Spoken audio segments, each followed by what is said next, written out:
말씀입니다. 골로새서 4장 14절로 18절, 제가 가진 성경으로 신약 329쪽에 있습니다.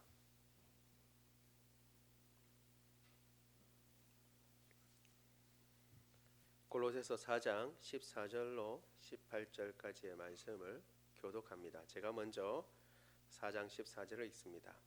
사랑을 받는 의사 누가와 또 데마가 너희에게 문안하느니라.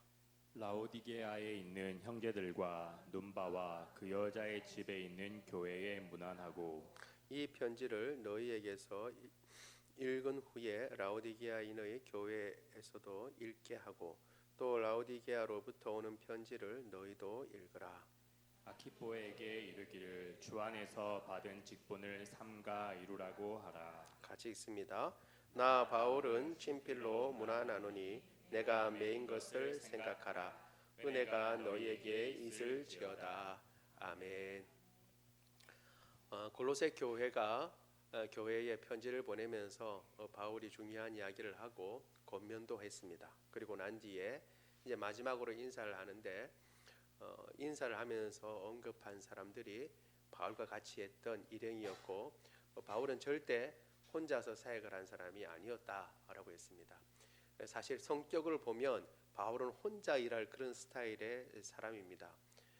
아주 결벽증도 심하고, 그리고 완전주의적인 어떤 그런 성격이 강한 사람이었는데도 하나님의 일을 하는 데 있어서는 같이 협력하고, 그리고 세월이 지나면 지날수록 더 그런 성향이 더 많아지고, 그래서 처음에 성격이 많이 누그러지고 부드러운 성격이 되어서 많은 사람들, 특별히 연약한 사람들도 품을 줄 아는 그러한 성격의 사람이 되었습니다. 그래서 주변에 많은 사람들과 동역을 했는데, 그 동역한 사람들을 면면이 나와 있습니다.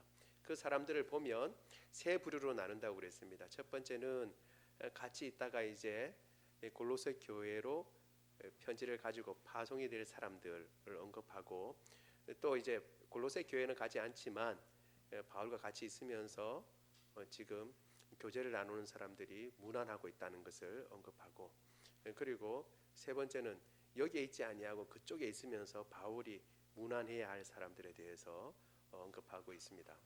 지난 시간에 우리가 바울과 함께 있으면서 문안하는 사람들에 대해서 같이 살펴보았습니다.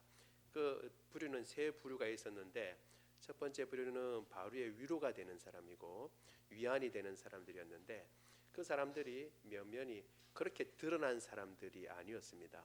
이름이 없는 사람들도 있고 한 번 언급된 사람들도 있고, 어떤 사람은 우여곡절이 많은 사람이 있었다 그랬습니다. 신앙의 굴곡이 마가와 같은 사람, 본래 이름은 요한이죠.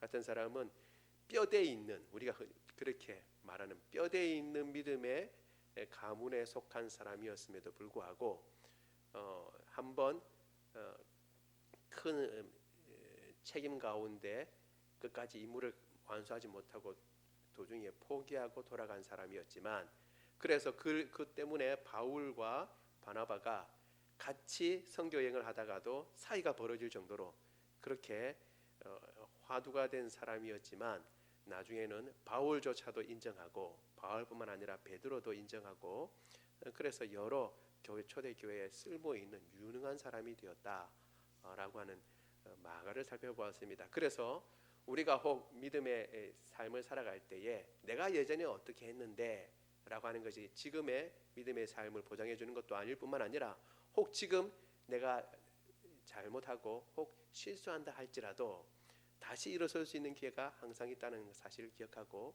마가를 보면서 다시 한번 일어날 수 있다라고 하는 것을 살펴보았고, 또 이제 두 번째로 이제 항상 이 골로새 교회를 위해서 힘쓰고 있는 에바브로에 대해서 이야기를 했습니다. 에바브로가 어떤 사람이었는지, 그 사람의 특징에 대해서 우리가 같이 살펴봤는데, 기도하는 사람이었고 또 말씀 증거자였고 또 여러 교회와 함께 연합하는 자였다라고 하는 것까지 우리가 살펴보았습니다.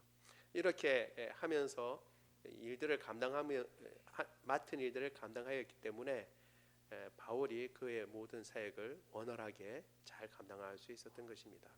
그때 지난 시간에 마지막 세 번째를 못했는데 그 꼭지가 이제 오늘 이제 첫 번째 꼭지가 되고 오늘도 여전히 세 가지로 우리가 같이 말씀을 나누려고 합니다. 첫 번째는 누가와 데마가 문안하느니라입니다. 문안하느니라. 14절에 나와 있죠. 사랑을 받는 의사 누가라고 되어 있습니다. 그래서 이 누가가 의사구나라는 것을 알게 되는 것이죠. 이 누가는 우리가 아는 대로 누가복음을 썼고 그리고 또 사도행전도 쓴 사람입니다. 그 사도행전에 많은 부분이 이제 바울의 전도 여행에 대해서 할애를 하고 있죠. 바울의 일행으로서 갔기 때문에 그것을 다 쓸 수가 있었던 것입니다. 그런데 사도행전을 보면 누가의 이름은 나오지 않습니다. 꼭 우리라고 했죠. 우리. 자기는 숨기고 우리라고 하는 이름 뒤에 숨습니다. 자기를 잘 드러내지 않는 사람이었습니다. 누가가 의사였기 때문에 아마도 학자들은 이야기하기를 누가는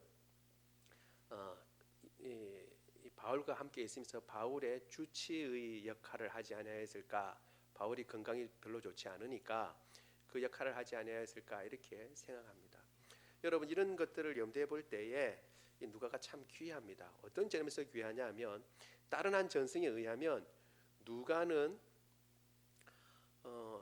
예수님의 70인 제자 중에 한 사람이었고 또 엠마오 마을로 내려가던 제자들 중에 하나였을 것이라고 추정되는 사람입니다. 그 말은 뭐냐 하면 누가의 믿음의 연조가 바울보다도 더 오래된다는 것을 이야기하는 것입니다. 오래될 뿐만 아니라 그가 누가 복음서를 이렇게 쓸 정도로 여러 가지 주도 면밀한 사람인데 여러분 생각해 보면 믿음의 연조가 오래된 사람이 자신이 주도적인 어떤 역할을 하는 것이 아니라 바울의 역할을 할 때에 그 밑에 있으면서 바울이 잘 그 역할들을 감당할 수 있도록 주치의가 되어주고 그리고 그 옆에 떠나지 않고 같이 사역을 돕는 사람으로 있습니다. 여러분 보통 우리가 오래되었거나 신앙이 오래되었거나 그리고 뭔가 내가 더 오래되었고 더 높다라고 하는 것이 있다 그러면 사람들은 자신이 주인공이 되려고 합니다. 그렇죠? 그리고 아무리 뛰어나도 네가 내보다 늦게 왔으니까 여기서는 내가 노는 물에서는 네가 뒤에 왔다. 그러니까 나를 도와라 라고 이렇게 말하기가 쉽습니다. 이건 여러분 참 어떤 부분에 있어서는 목사님도 그래요. 목사님들 세계에서도 어떤 부분에는 약간 쫀쫀한 부분이 있습니다. 목사님들이 다 담대한 것이 아니라 어떤 분에서 좀 쫀쫀하냐면 목사 한 수를 언제 받았느냐에 따라서 이제 딱 이렇게 이제 서열이 정해지는 것입니다. 나이가 얼마냐 그것도 중요하지만 목사 한 수를 언제 받았는가 이것도 중요합니다. 더 중요한 게 있습니다. 노예에 들어가면 뭐가 중요하냐면 내일 노예니까 갑자기 그게 생각나서 그럽니다. 노예에 누가 먼저 가입을 했는가. 그래서 이 노예에 내가 먼저 가입했다. 이것도 아주 자랑이 되는 것입니다. 여러분 사람들은 제가 생각이 어떠나서 목사님들 얘기했지만 우리가 같은 속해 있는 공동체나 아니면 직장에서나 여러 가지 일에서 이런저런 이유로 내가 먼저 했다 혹은 내가 앞서 있다라는 것으로 서열을 매기가 얼마나 쉽습니까? 그런데 문제는 믿음의 역사 가운데 이 교회와 믿음의 사역 가운데서도 우리가 쉽게 그렇게 서열을 매긴다는 것입니다. 그렇게 생각하면 어떻게 해요? 바울은 이와 같은 일들을 감당할 수가 없습니다. 그 앞선 사람들이 쟁쟁한 사람들이 많기 때문에 그 사람들 뒤에 서 있어야 되겠죠. 그런데 바울이 그렇게 하지 않고 오히려 바울이 두드러지고 나타나고 그리고 바울보다 앞선 사람들이 오히려 바울을 돕는 역할을 자처하고 그 일들을 잘 수행해 내갑니다. 왜? 하나님께서 바울을 통해서 역사하신다는 그렇게 한다는 그 믿음이 있었기 때문에 그렇습니다. 하나님께서 바울을 통해서 역사하시고 바울을 통해서 복음을 전하시기를 기뻐하시는구나. 그러면 내가 그의 옆에 있어서 그를 도와서 그 사역이 잘 되도록 내가 도와줘야겠다라고 생각하는 것입니다. 여러분 무엇을 우선으로 생각해야 하는가 하는 것을 이 누가를 통해서 우리가 기억할 수 있습니다. 내가 얼마나 많이 믿음 생활을 오래 했는가, 혹은 내가 나이가 얼마나 많은가, 내가 사회적으로 지위가 얼마나 이렇게 높은가, 내가 전문직이다, 의사와 같다 라고 하는 것이 앞서는 것이 아니라 하나님의 복음을 위하여 내가 어떤 자리에 있어야 하는가 라는 것을 살피고, 하나님께서 누구를 통해서 역사하시는가 그것을 살펴서 교회의 모든 질서를 따라서 돕고 연합함으로 말미암아 하나님의 복음이 지금 이렇게 흥왕케 증거되는 것을 우리가 보고 있는 것입니다. 누가는 기꺼이 자신의 모든 기득권을 내려놓고 바울 옆에서 바울을 돕는 사람으로 그렇게 그 자리를 지키고 있는 것입니다. 그리고 이 누가에 대해서 바울은 끊임없는 신뢰를 보내고 있는 것입니다. 우리가 다 의사는 아니라 할지라도 하나님께서 우리에게 주신 그 사역 가운데서 우리가 있는 위치에서 최선을 다하고, 하나님께서 누구를 통해서 역사하시든지 그 하나님의 역사가 뚜렷이 드러나는 그 사람을 도와서 함께 아름다운 하나님의 나라를 이루어가는 저와 여러분 되기를 원합니다. 누가를 통해서 그것을 볼 수 있는 거죠. 또 한 사람이 언급되는데 데마입니다. 데마는 오늘 본문뿐만 아니라 빌레몬서에서도 바울이 추천하는 유력한 사람이었습니다. 그래서 바울에게도 아주 신임을 얻는 사람이었죠. 그런데 안타까운 사건이 사실은 벌어졌습니다. 이후에 바울의 마지막 편지라고 할 수 있는 디모데후서에서는 이 데마가 좀 안 좋은 모습으로 나타납니다. 우리 디모데후서 4장 10절을 같이 읽어보겠습니다. 시작. 데마는 이 세상을 사랑하여 나를 버리고 데살로니가로 갔고, 그레스게는 갈라디아로, 디도는 달마디아로 갔고. 아멘. 다른 사람들에 대해서는 그냥 갈라디아로, 달마디아로 갔다라고 얘기를 했는데, 이 데마에 대해서는 앞에 한마디가 더 붙습니다. 이 세상을 사랑하여서 나를 버리고 데살로니가로 갔다, 이렇게 얘기를 하고 있습니다. 이제 마지막 바울이 순교를 앞두고 있는 과정 가운데 가장 바울이 필요로 할 때, 옆에 있어야 할 때 바울의 옆을 떠나서 떠나간 것입니다. 그런데 그때에 바울이 판단하기는 이 데마는 세상을 사랑하였다라고 얘기합니다. 그래서 자신을 버리고 데살로니가로 갔다라고 얘기를 하고 있습니다. 우리가 지난 시간에 살펴보았지만 한때 믿음의 거장의 집안에 태어나서 자신의 믿음도 그런 줄 알고 이렇게 탁 사역에 들어갔다가 사역에서 참 매운맛을 맛보고 좌절하고 있다가 다시 일어난 마가와 같은 사람이 있는 반면에, 처음에는 잘 가고 믿음의 생활 잘하는 것 같았는데 어느 순간에 세상을 사랑하는 마음이 더 커서 그 세상을 사랑해서 믿음에서 떠나는 사람이 있는데, 데마가 바로 그런 사람인 것입니다.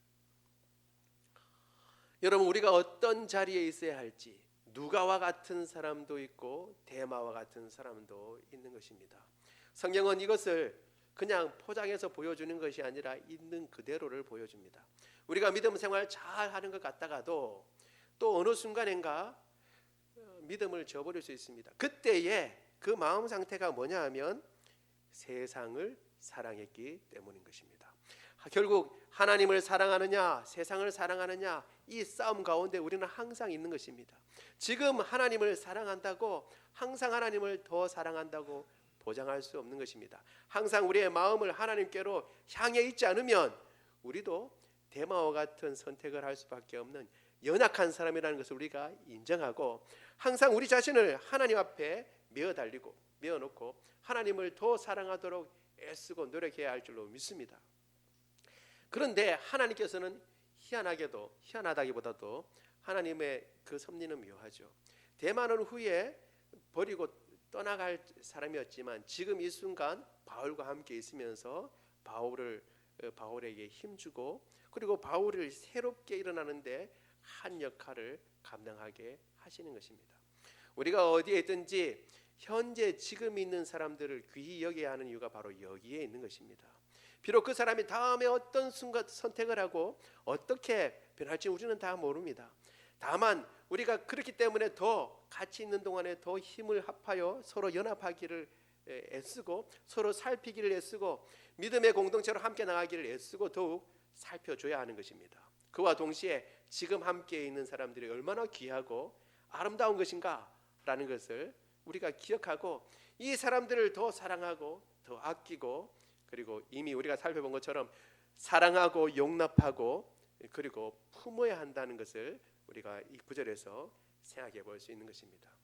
여러분, 우리가 여러 가지 모양으로 이 땅 가운데 살아갑니다. 그래서 참으로 야, 저분은 정말 믿음 생활 잘했는데 왜 저 지경이 되었을까라고 후에 참 보면서 혀를 차는 분들도 있고, 혹은 아이고 저분이 저렇게 될 줄은 몰랐다, 그 건성으로 교회 다니는 줄 알았는데 저렇게 믿음의 사람으로 자라나게 되었구나 라고 하는 것을 우리가 볼 수 있게 되는 것입니다. 하나님께서 각자의 삶 가운데 역사하시고 은혜 주시는 것인 줄 믿습니다. 우리는 그것을 보면서 우리 자신을 더 깨어서 우리 자신이 어디에다가 마음을 둬야 할지를 생각하고 하나님께 시선을 꼭 두고 그분을 향해서 믿음의 삶을 힘차게 걸어갈 뿐만 아니라 좌우를 살펴서 혹 믿음에서 떨어진 사람이 있는가 살피고 더욱 애써서 서로 사랑하며 끌어줘야 하는 삶을 살아야 할 줄로 믿습니다. 누가와 데마가 무난한다는 것을 통해서 우리가 그것을 생각해 볼 수 있습니다. 그리고 두 번째로는 너희가 무난하라라고 이야기를 하고 있습니다. 두 번째로는 무난하라는데 그 대상이 라오디게아 교회입니다. 여러분 생각해 보면 무난하라 그러면 그 골로새 교회에 있는 어떤 사람들을 언급해야 할 것 같은데 그게 아니라 라오디게아의 교회에 무난하라라고 이야기를 해줍니다. 그리고 이제 점점 이제 그 골로새에 있는 사람으로 이렇게 옮겨가게 되죠. 그러면서 눈바와 그녀의 집에 있는 교회에 무난하라라고 얘기를 합니다.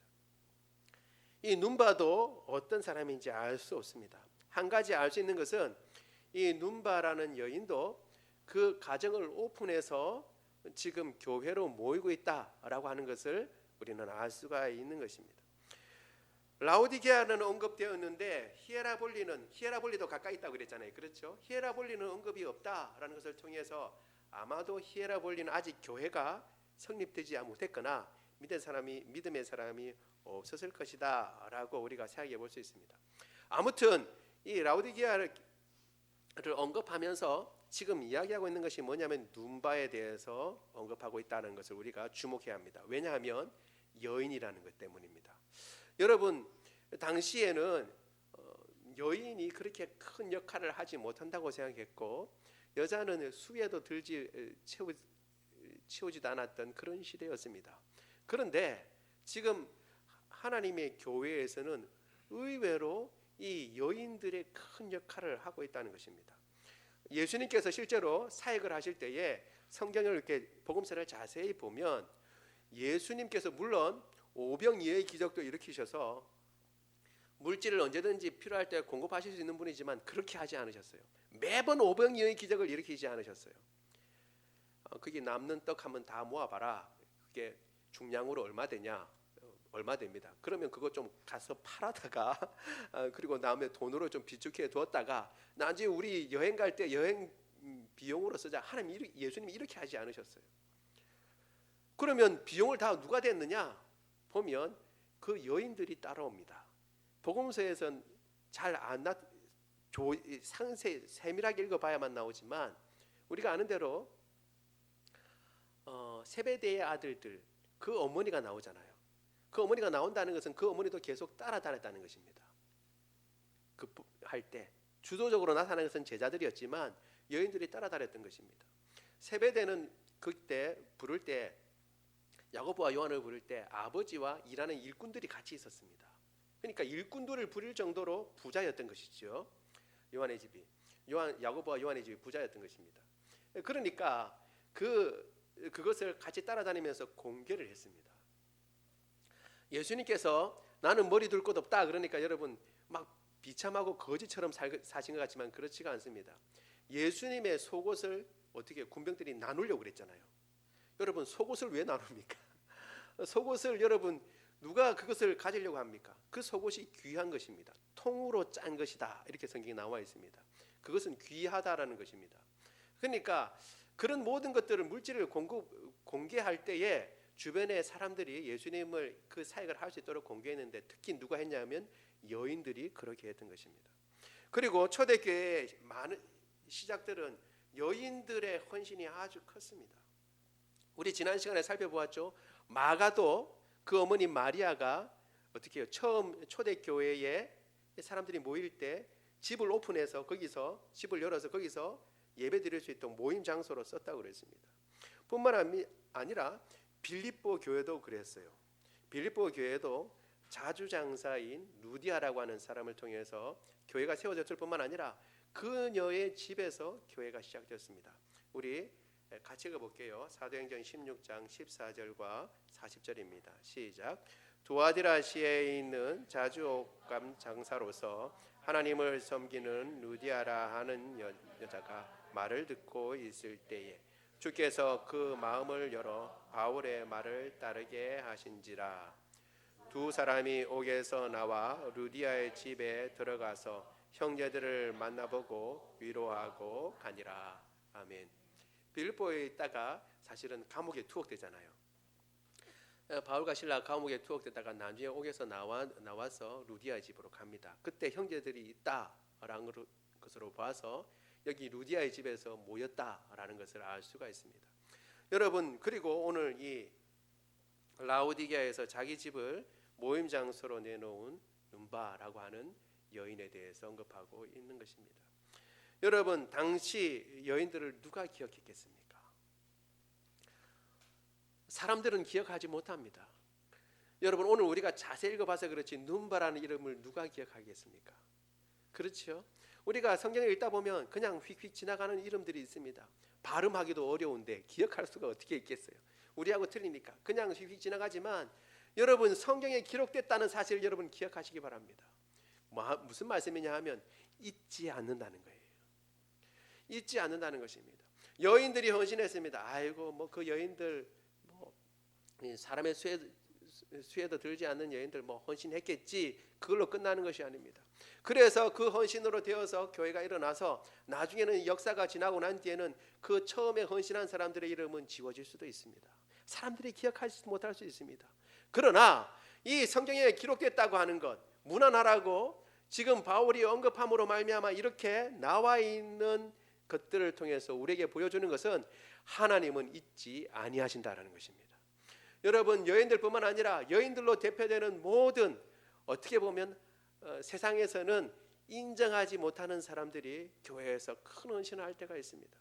여러분, 집을 오픈했다는 큰 헌신도 있지만 작은 헌신도 있습니다. 큰 재산이 없어서, 큰 물질이 없어서 내가 할 수 있는 최소한으로 한다, 그렇게 할 수 있습니다. 나는 할 수 없기 때문에 누구처럼 척척 헌금도 내고 이런 일들 저런 일들 감당할 수 있었으면 좋겠다 그랬지만 그렇지 못하지만 내가 있는 시간과 내게 있는 물질을 통해서 하나님 앞에 헌신하는 사람들이 있습니다. 하나님은 결코 그 사람들을 잊지 아니하십니다. 하나님께서는 그들을 기억하십니다. 성경에서는 그것을 보여주고 있는 것입니다. 여인들이라고 무시하고 그리고 여인들의 헌신이라고 가볍게 생각하지 아니한 것입니다. 뿐만 아니라 여인으로 대표되는 모든, 세상에서는 작게 여기는 모든 사람들, 그 헌신과 그 노력, 하나님께서는 반드시 기억하고 그리고 그에 합당한 은혜를 주시는 줄 믿습니다. 우리가 이것을 기억하고 우리가 행하는 모든 일에 우리가 손을 놓지 말고 끝까지 충성하는 저와 여러분 되기를 원합니다. 고린도전서에 보면 바울은 이렇게 얘기를 하고 있습니다. 이런 사람들을 너희가 알아주라라고 얘기를 하고 있습니다. 교회 내에서도 이런 사람들을 알아주고 그 헌신한 것에 대해서 고마워하고 감사하고 같이 믿음 생활하고 있다는 것에 대해서 기뻐하는 저와 여러분 되기를 원합니다. 그리고 여기에 보면 서신을 회람하라고 이야기를 하고 있습니다. 여러분, 라오디게아에서 오는 편지도 너희가 보고 너희 편지도 라오디게아에 보내라, 이렇게 얘기를 하고 있죠. 그렇죠? 바울은 그렇게 얘기를 하고 있습니다. 그 말은 뭐냐 하면 이 편지는 어떻게 해요? 골로새 교회에 보내는 편지지만 골로새 교회만 읽는 것이 아니라 편지가 바울의 편지가 이미 회람되고 있다. 회람되는 건 여러 교회에서 둘러보고 있었다는 것을 알 수가 있는 것입니다. 그래서 이때 바울의 편지는 한 교회만 있는 것이 아니고 그 교회가 자기들도 보고 주변 교회에 보내서 같이 읽게 했습니다. 혹은 그것을 사본으로 떠서 그렇게 해서 같이 읽어보게 했다는 것입니다. 여러분, 이게 좀 이상하지 않습니까? 왜 이상하냐 그러면 골로새 교회라고 그러면 골로새 형편과 사정을 통해서 보내는 겁니다. 그렇지요? 다른 곳이 아니라 골로새 지역만의 그 교회만의 문제가 있어서 보내는 겁니다. 그런데 그것을 다른 교회에 보내라고 그러고 다른 교회에서 오는 편지도 너희가 읽어보라고 얘기를 합니다. 바울이 왜 이렇게 얘기할까요?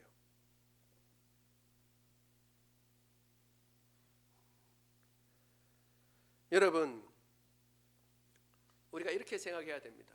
하나님의 말씀은 어떤 한 지역에 보내는 편지로 있는 것이 아니라 이 계시의 말씀은 지금 내게도 살아있는 말씀이고 내게도 똑같이 역사하시는 말씀이라고 하는 것을 우리는 이 구절을 통해서 알 수 있는 것입니다. 골로새 교회에 보낸 편지라고 2000년 전에 골로새라고 하는 지역에 교회가 있었는데 이런 문제들이 있어서 바울이 편지를 했구나. 그럼 그것으로 끝. 나하고는 상관이 없다. 그것이 아니라 지금 내게도 여전히 유효하고 상관이 있는 하나님의 말씀이라는 것입니다. 그렇기 때문에 골로새에 보낸 편지라도 라오디게에 보내고 라오디게에 보낸 편지도 너희가 읽으라는 것입니다. 왜? 그 말씀은 하나님께서 계시로 주신 것인데 그 말씀의 효력은 라오디게에만 있는 것이 아니라 골로새 너희에게도 여전히 유효하고 유익을 얻을 수 있는 말씀이고 라오디게아만 교회 그리고 골로새뿐만 아니라 지금 2000년이 넘은 우리까지에게도 그리고 그 문화와 시대가 다른 이 한국 지금 우리에게까지도 여전히 하나님의 말씀이며 진리의 말씀이고 이 말씀이 여전히 효력이 있기 때문입니다. 여러분, 따라서 하나님의 말씀은 어느 하나도 버릴 수가 없는 것이고 그때의 말씀이고 나하고는 상관없다 말할 수 없는 것입니다. 우리 디모데후서 3장 16절을 같이 읽어보겠습니다. 시작. 모든 성경은 하나님의 감동으로 된 것으로 교훈과 책망과 바르게 함과 의로 교육하기에 유익하니. 아멘. 모든 성경입니다. 어떤 한 성경이 아니라 모든 성경은 다 유익한 것입니다. 우리가 말씀을 읽을 때 어떤 부분은 어려운 부분도 있고 어떤 부분은 잘 이해되는 부분도 있지만 어려운 부분이든 쉬운 부분이든 다 하나님의 말씀이요 하나님의 감동으로 된 계시의 말씀인 줄 믿습니다. 이 말씀을 기억하고 이 말씀 내가 어떤 것은 취하여 읽고 어떤 것은 멀리할 것이 아니고 다 읽고 그리고 다 그 교훈대로 순종하고 그 말씀을 순종하고 그리고 그 말씀대로 행하고 따라 살아가야 할 본으로 우리가 생각해야 할 줄로 믿습니다. 하나님의 말씀을 우리가 지금 읽고 있지요. 계속 카톡을 통해서 우리가 읽고 있는데 여러분 열심히 읽는 분도 있고 또 열심히 읽지만 표시를 안 하는 분도 있는 줄로 압니다. 여러분 좀 내가 늦게 간다고 생각하더라도 놓치지 말고 끝까지 같이 경주해 나가고 하나님의 말씀을 읽고 그 말씀을 읽은 대로 그 말씀 가운데 순종하여 주의 아름다운 뜻을 이루는 저와 여러분 되기를 원합니다. 마지막으로 세 번째, 내가 메인 것을 생각하라입니다. 아키포에 관한 것이 있는데 그건 뛰어넘어가도록 하겠습니다. 시간이 좀 지났습니다. 내가 메인 것을 생각하라. 이 바울은 내가 친필로 문안한다라고 얘기합니다. 내가 메인 것을 생각하라. 먼저 친필로 문안한다고 하는 것은 바울이 생각하는 바울이 그 당시 아주 유력한 바울의 글이 이미 유력한 것으로 드러났다는 것을 알 수 있습니다. 왜냐하면 친필로 문안한다는 것은 이것은 진짜다라고 하는 것을 강조하고 있기 때문에 그렇습니다. 바울 아마도 이 당시에 이런 상황은 이런 거였던 것이라고 학자들은 생각합니다. 바울은 구술해주고 이해가 되시죠? 그러면 대피라는 사람이 있습니다. 대피라는 사람이 편지를 대필합니다. 그러고 난 뒤에 바울이 읽어보고 이거 맞다라고 할 때에 바울이 마지막으로 자기가 서명을 합니다. 그렇게 해서 이렇게 편지를 보내는데 서명함으로 말미암아 이 보내는 편지는 내가 한 것이 분명하다라고 하는 것이 확정되는 것이죠. 왜 이런 일이 일어났냐면 당시에도 유명한 사람들을 따라서 가짜 문서들이 나돌아다니고 있었습니다. 성경에 보면, 역사를 보면 지금도 그렇습니다. 위경이라고 그래가지고 성경이 아닌 것이 분명한 글들 중에는 베드로 행전이라고 하는 것도 있어요. 베드로가 살아간 길이라고 해서 베드로 행전이라고 했고, 여러분 혹시 들어보셨는지 모르겠지만 도마 복음서라고 하는 것도 있습니다.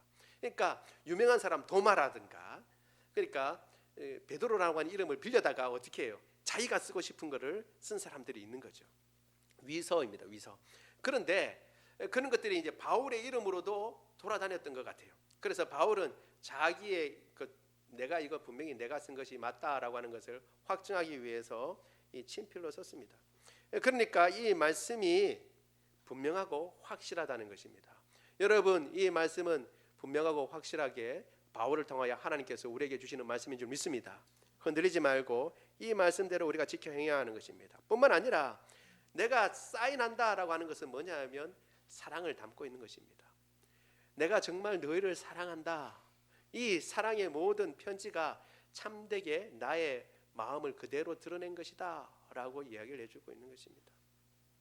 바울은 이 교회를 사랑하며 그것을 드러내는 것입니다. 그러면서 내가 메인 것을 기억하라 라고 얘기를 합니다. 마지막 인사를 하는 가운데 왜 메인 것을 다시 한번 언급할까요? 여러분, 마지막으로 이제 한 줄 더 쓰면 이제 끝인데 내가 메였다라는 것을 왜 기억하라고 할까요? 바울이 두 가지를 적어도 생각해 볼 수 있습니다. 첫 번째는 바울이 왜 내 메인 것을 생각하라고 하는 것은 지금 바울의 수감되어 있는 상황, 감옥에 갇혀 있는 상황을 기억하고 내 상황을 기억하고 나를 위해서 기도하기를 멈추지 말고 항상 기도해 달라는 기도의 부탁을 다시 한번 하고 있는 것입니다. 바울의 상황을 항상 기억하고 염두에 두라는 것이죠. 기도해서 생각하라는 것입니다. 두 번째로 그것보다도 더 바울이 생각하는 부분이 이거였을 거라고 생각하는데요. 그것은 뭐냐 하면 너희도 분발하라는 것입니다. 내가 메인 것을 생각해라. 내가 메인 것을 생각하라는 것은 여러분 여러 가지 의미를 가지고 있습니다. 바울이 지금 왜 매여 있나 그런 것을 생각하게 만드는 거죠. 바울이 지금 왜 감옥에 갇혀 있나요? 복음을 전하다가 감옥에 갇혀 있는 것입니다. 여러분, 그러면 우리가 생각해 볼 수 있습니다. 감옥에 갇혔다라는 것은 불행한다고 생각하는 거니까, 몸이 자유롭지 못한다고 생각하는 거니까, 벌을 받는다고 생각하는 거니까 우리는 이렇게 생각할 수 있죠. 아이고, 내가 괜히 복음을 전해서, 혹은 그때 내가 잘 전하지 이렇게 전하면 되는데 저렇게 전해가지고 내가 이렇게 감옥에 들어왔네. 참 안타깝다. 이 감옥에 들어가는 것이 너무 속상하다. 이런 의미일까요? 이런 의미가 아니라는 것이죠. 그러면 왜 내가 메인 것을 기억하라. 감옥에 매일 정도로 나는 복음을 전하는 것을 더 중요하게 생각한다. 그것을 기억하라라는 것입니다. 골로새 교회의 사람들에게 마지막으로 한 번 더 강조하는 것입니다. 내가 왜 이 감옥에 갇혀 있는가 너희는 기억해야 한다. 그것은 감옥에 갇히는 것보다 복음이 더 중요하기 때문이다. 내가 감옥에 갇혀서 지금 이렇게 수고하고 지금 죄인의 모습으로 있는 것보다 그것을 감안하고 그것을 감당하면서도 복음을 전하는 것이 더 중요하기 때문에 나는 지금 그것을 포기하지 않고 있고 그래서 이렇게 감옥에 갇혀 있는 것이다.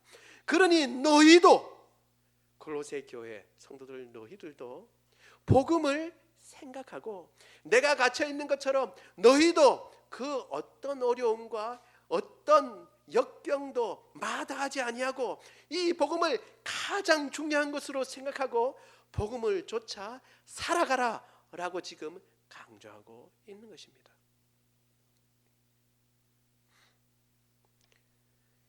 복음 때문에 내가 이렇게 감옥에 갇혔으니 복음을 원망한다라고 하는 것이 아니라 그만큼 복음이 더 중요하다. 내가 갇힐지언정 내가 풀려나도 다시 복음을 전한다라고 하는 것을 지금 바울은 이야기하고 있는 것입니다. 그러면서 촉구하고 있는 것입니다. 너희도 복음을 중하게 여겨라. 너희도 복음을 아주 소중하게 여겨라 라고 지금 이야기를 하고 있는 것입니다. 바울의 이러한 모습은 우리 빌립보서에서도 나오는데요. 빌립보서 1장 16절에서 18절 우리 같이 한번 읽어보겠습니다. 시작. 이들은 내가 복음을 변증하기 위하여 세우심을 받은 줄 알고 사랑으로 하나 그들은 나의 매임을 괴로움을 더하게 할 줄로 생각하고 순수하지 못한 다툼으로 그들을 전파하느니라. 그러면 무엇이냐? 거칠어로 하나 참으로 하나 무슨 방도로 하든지 전파되는 것은 그리스도니 이로써 나는 기뻐하고 또한 기뻐하리라. 아멘. 바울이 감옥에 갇혀지면서 기뻐했어요. 뭘 기뻐했냐면 감옥에 갇혔는데 그리스도가 전파되는 거예요. 어떻게 전파되냐면 한편은 아이고 바울 선생 그렇게 복음을 전하더니 결국 갇혔네. 그러면 복음을 누가 전하지? 우리가 다시 힘내서 우리가 열심히 복음을 전하자. 바울이 전하던 그 복음 우리가 전해야지 하고 한편은 힘내서 복음을 전하는 겁니다.